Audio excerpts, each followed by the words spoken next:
Ja, guten Tag miteinander. Herzlich willkommen bei einem weiteren Video von lymphome.ch, der Schweizer Patientenorganisation für Patienten mit Lymphom und Angehörige. Bitte schaut das erste Video, wenn ihr möchtet wissen, was der Hintergrund von dieser Serie ist, mit unserer Präsidentin, der Rosmarie Pfau. Mein Name ist Benjamin Hartmann, ich leite eine kleine Pharmaagentur namens Wolf Advisors und ich mache das Ganze dort pro bono. So, nach der Intro zu unserem heutigen Gast Urban. Wer bist du und mit was erholst du dich zu oben und am Wochenende so vom stressigen Alltag? Gut, merci für die Einleitung. Ja, ich bin der Urban Novak. Ich bin Chefarzt medizinische Onkologie im Inselspital, also in Bern. Die nächste Frage ist sehr sympathisch, oder? Die ist, wie tue ich mich erholen? Von meinem Berufsalltag. Mein Berufsalltag sind Lymphom, fast, ja, würde man sagen, fast 80% eigentlich. Nebst ein paar organisatorischen Sachen, aber es ist hauptsächlich Lymphom. Erholen tue ich mich im Garten. Ich bin ein passionierter Gärtner, finde meinen Garten natürlich wunderschön. Das teilen nicht alle so, aber ich finde das sehr schön. Und ich muss sagen, ein Alarmzeichen ist ein bisschen weit, wenn man in ein Gartencenter reinkommt. Es gibt ein paar in der Region von Bern und man wird erkannt. Der Kasse bedeutet das, dass man relativ viel dort ist. Ja, das habe ich wahnsinnig gerne. Nachher tue ich sehr gerne auch reisen mit meiner Frau zusammen. Wir haben recht exotische Reiseziele gehabt, haben dort wunderbare Erlebnisse gehabt, häufig in der Natur, häufig auch hier zusammen mit der Natur, tropische Regenwälder, Inseln irgendwie, das ist etwas, was ich mich wahnsinnig gut kann erholen kann und nachher wieder mit voller Pulle den Problemen von Patienten mit Lymphom zu widmen. Sehr gut. Sehr gut, das ist sehr spannend. Das heutige Symptom, das wir möchten besprechen, ist ein generelles, prinzipiell, aber es kommt halt bei den Lymphomen vor, nämlich Infektionen. Jetzt im Zusammenhang mit dem Verdacht von einem Lymphom, kannst du ein paar Sachen sagen, wie häufig man das beobachtet, Infektionen? Gibt es da einen speziellen Ort und Muster? Was kannst du so sagen generell zum Thema Lymphom oder Infektionen?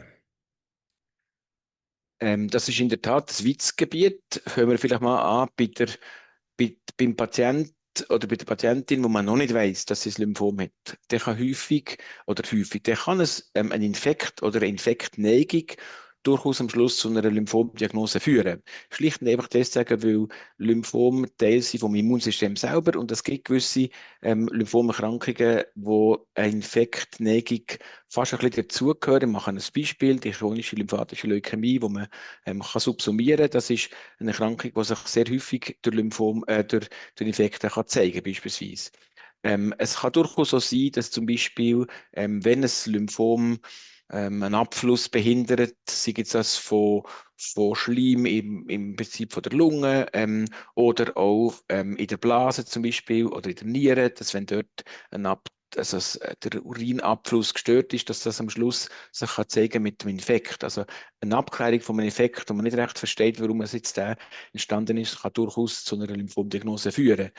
Weil Lymphom Erkrankungen sind, die im ganzen Körper sich können manifestieren können, ist es aus meiner Sicht praktisch unmöglich zu sagen, aha, das ist typisch ein Ort, wo ein Lymphom könnte dahinter stecken. Das hängt halt sehr davon ab, wo am Schluss die Krankheit ist. Also ein typisches Muster gibt es nicht, aber ich denke, wenn man jetzt bei den Hausärzten Patientin hat, der Patient, vielleicht ein Junge, vielleicht aber jemand Älteres, wo man irgendwie nicht recht versteht, warum hat er jetzt der an dem Ort, der oder die an dem Ort einen Infekt, dann könnte das durchaus zu einer Lymphomdiagnose führen. Es kann aber natürlich eine andere Krebserkrankung sein, aber generell etwas, wo im Prinzip irgendeine Störung im Abfluss von irgendwelchen Sekret, Urin oder Stuhl, whatever, könnte sein. Ein zweiter und vielleicht auch wichtiger Teil der Infekte sind, wenn man nachher sich entscheidet, eine Therapie müssen zu machen oder von einem Lymphom, dann kann das durchaus eine Komplikation sein von der Behandlung, oder? Und das ist wahrscheinlich das, was die meisten kennen und vielleicht auch die meisten fürchten. Wir können dann noch darauf sprechen. Das kann sein während der Behandlung oder es kann sein auch nach der Behandlung, vielleicht als etwas, was übrig bleibt im Sinne von einer Immunschwäche, vielleicht bedingt durch Behandlungen. Ich mache ein Beispiel, wenn jemand intensive Therapie gehabt, eine Hochdosistherapie oder eine CAR-T-Cell-Therapie, kann das natürlich Teil sein von der Problematik, nachdem zum Beispiel die Lymphomtherapie durch ist. Das kann durchaus sein. Das heisst, die Ursachen von diesen Infekten, die man bei diesen Patientinnen und Patienten sieht, kann am Anfang mit der Krankheit selber zusammenhängen.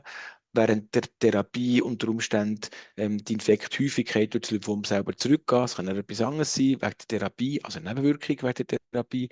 Und nach der Behandlung unter Umständen Ausdruck von einer Langzeit-Nebenwirkung, die die Behandlung kann auslösen letztlich, oder natürlich auch in diesem Fall wieder Zeichen von einem Rückfall. Ich muss aber sagen, man kann ein Lymphom haben und man kann nie Infekt haben. Das heisst, es ist nicht etwas, was zwingend zu der Lymphomdiagnose und zu der Lymphomtherapie gehört. Und auch keine, einfach zum sicher sein, auch keine typischen Begleitsymptome. Das auch nicht, das würdest du auch sagen. So. Also, ich meine, Infekt ist üblicherweise etwas, wo Fieber verursacht. Ich denke, das ist etwas, wo natürlich ein bisschen dazugehört, selbstverständlich, oder?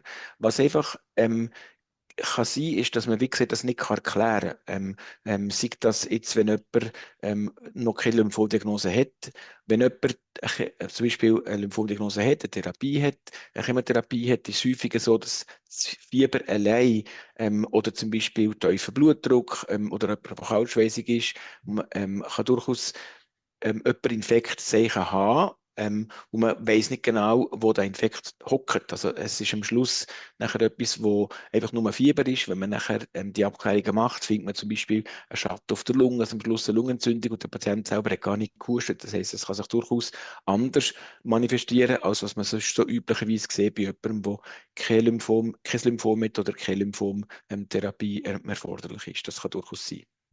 Ja gut, vielleicht eine dumme Frage zum Warum ist das einfach Common Medical Knowledge? Warum Lymphominfektionen machen? Oder gibt es noch irgendetwas, wo vielleicht man nicht so würde erwarten, wo eine Ursache ist, wo da zusammenspielt? Also ich nehme jetzt an, du sprichst an, also wenn das im Zusammenhang steht mit der Lymphomdiagnose, oder? Ja. Ich habe vorher die chronische lymphatische Leukämie erwähnt. An sich ist das eine B-Zellerkrankung, oder? Aber wir wissen eigentlich auch ein bisschen aus Erfahrung, dass häufig T-Zellen, das ist zum Teil nicht ganz verstanden, aber T-Zellen Teil vom Problem sind von diesen Patienten und die Infektneigung, die die Patienten haben, gehört ein bisschen dazu. Es ist nicht häufig auch etwas, was mit der Behandlung von der Leukämie selber, wenn das zum Beispiel Konsequenz aus ist, manchmal gar nicht unbedingt besser wird. Also ich denke, man sollte nicht vergessen, Lymphom sind bösartige Tumoren vom Immunsystem und können damit auch ganz komplexe Probleme innerhalb des Immunsystems manifestieren.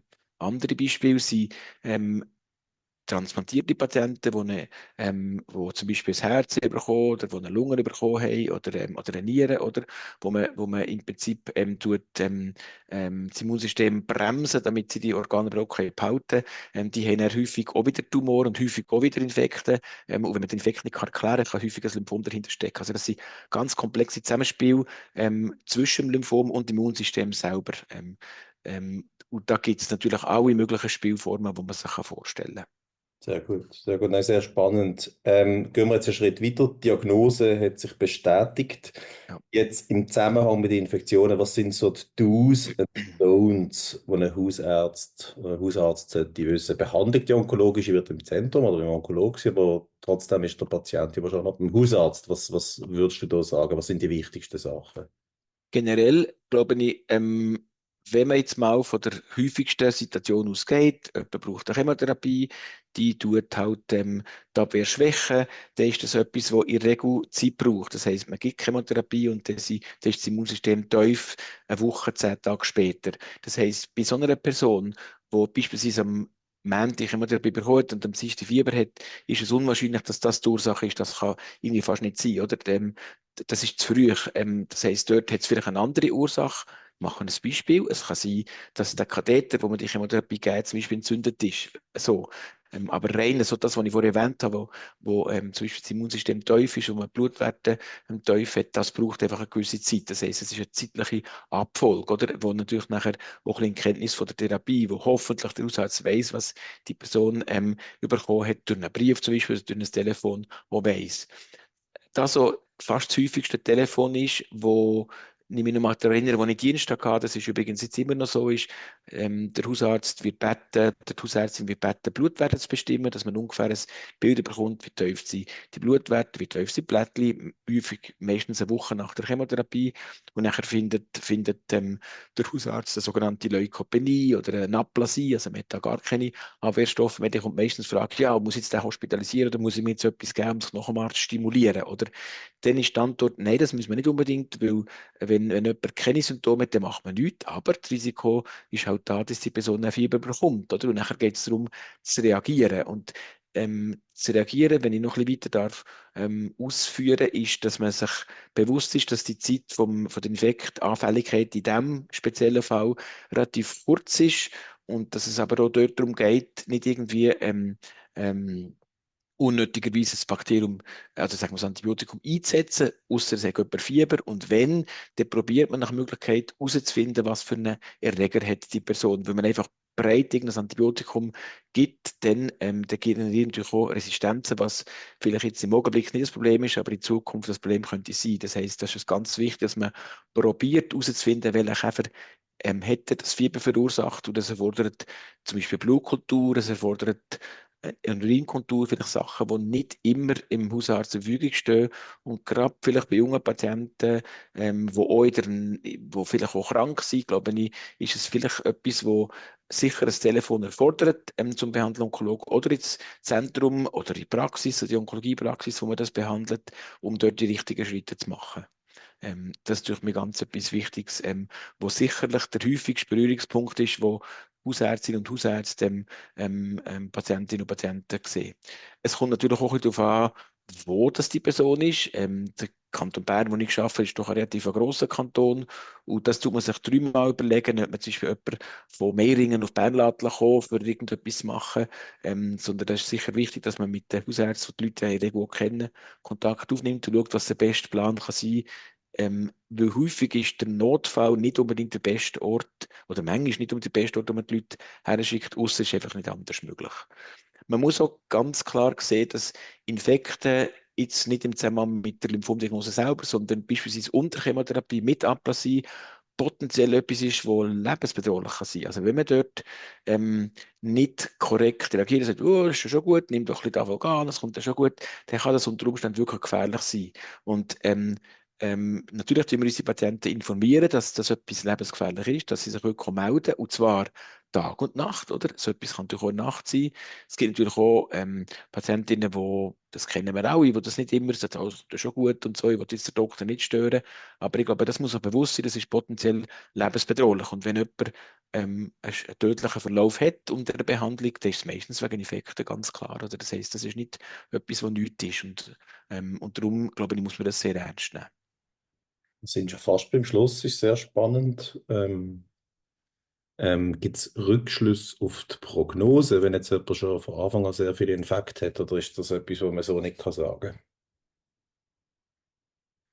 Ja, ich glaube, so würde ich es nicht sehen. Ich glaube, es ist manchmal so, dass Schwerinfekte, die auftreten, am Anfang von einer Lymphomdiagnose oder auch beispielsweise bei der Leukämie, wo jetzt nicht das Thema sind, aber das ist dort natürlich auch häufiger so, häufig machen, dass Patienten noch kränker sind, als sie es häufig sind. Und nachher man zum Beispiel bei der Therapie gewisse Kompromisse muss eingehen, oder wenn das während der Therapie passiert, man muss Kompromisse eingehen, muss Chemotherapie verschieben, vielleicht auch muss Dosis anpassen. Das heißt, insofern sind schwere Infekte, jetzt wirklich von schweren Infekten, oder, sind unter Umständen etwas, wo einfach zeigt, wie krank eine Person ist, und es dort darum geht, eine Balance zu finden zwischen dem, wo man dieser Person muss geben als Behandlung, oder dem, wo man vielleicht gewisse Kompromisse muss eingehen.